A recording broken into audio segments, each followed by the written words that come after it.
announced the latest laureate for the Nobel Prize in 2016, and the result may somehow be surprising.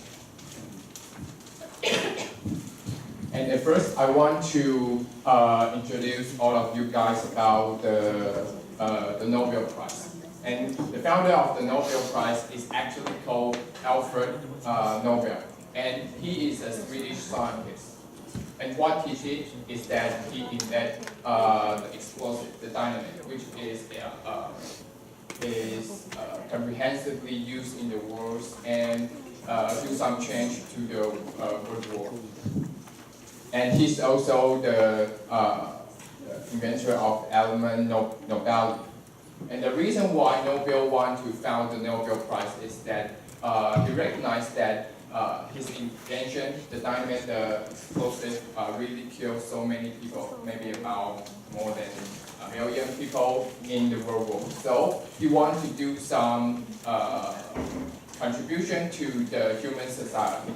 So he asked his wife to use his money to found a foundation and to found the Nobel Prize, to encourage the scientists in the human society to do more research, to have more discovery in scientific application.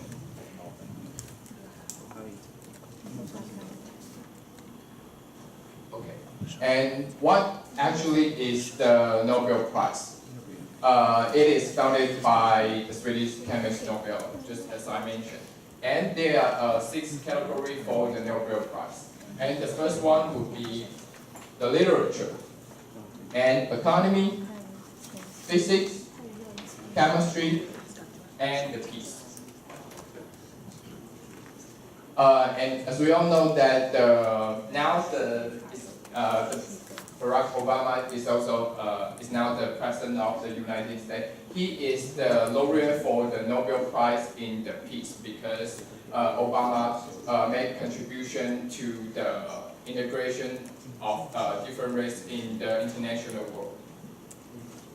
And the second one, I think maybe most of you know who it is. He's Bob Dylan, an American musician, and he's just elected, nominated as the laureate of the Nobel Prize in Literature.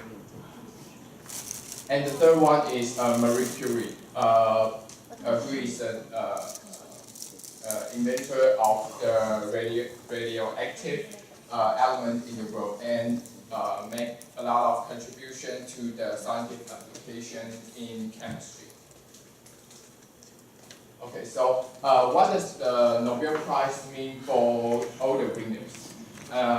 In my opinion, there are 4 categories. The first one would be Universal Nobel. For example, the founder of the Nobel himself invented the dynamite, the explosive, to change the world.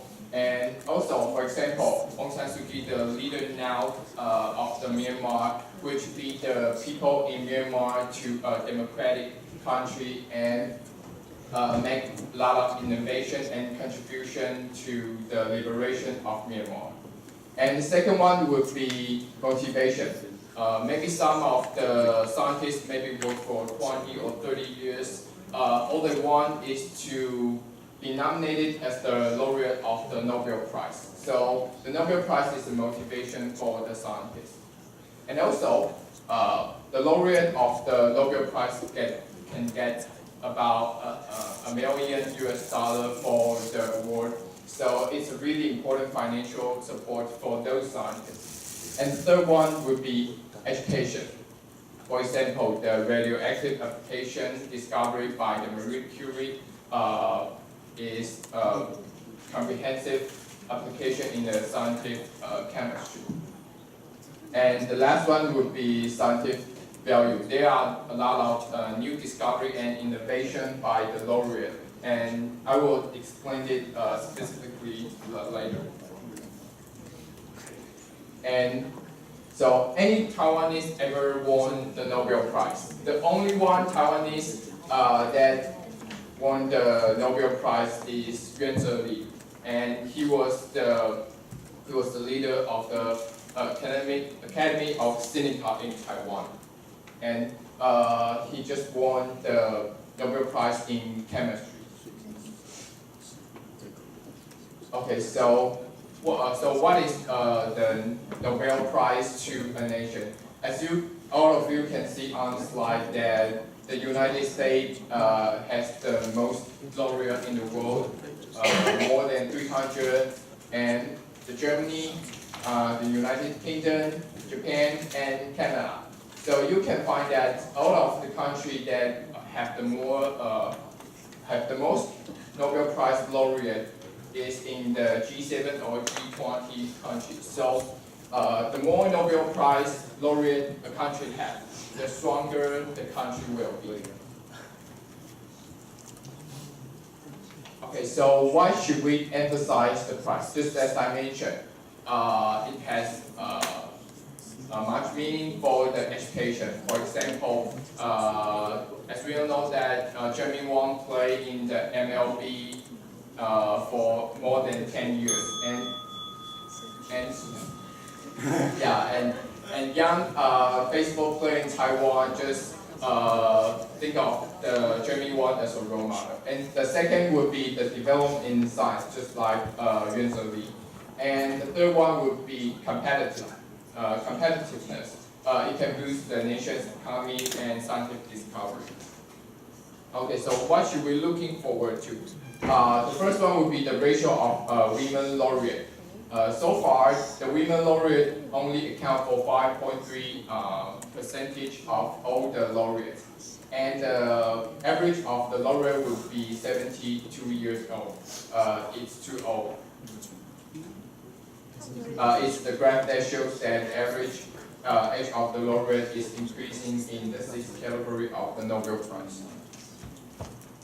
Okay, so I will briefly introduce the laureate of 2016. The first one would be the laureate for medicine or physiology. The first one would be Yoshinori Asumi. He's a Japanese, and he discovered a kind of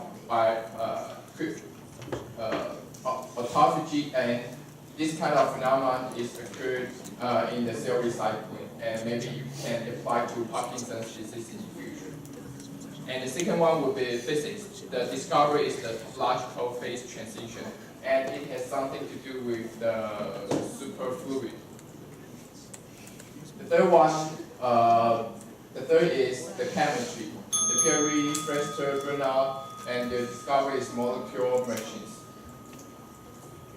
And the piece is for Juan Manuel Santos. He's the president of Colombia, and he made a lot of contribution to the Civil War in Colombia. And the last one would be the Nobel Prize in Literature. He's Bob Dylan. And in my opinion, he really made a lot of contribution to the music scene in the United States. But in my opinion, the Nobel Prize in Literature should be awarded to Sun Tzu. Yeah, he's my favorite Japanese writer all the time. Thank you. It's my speech.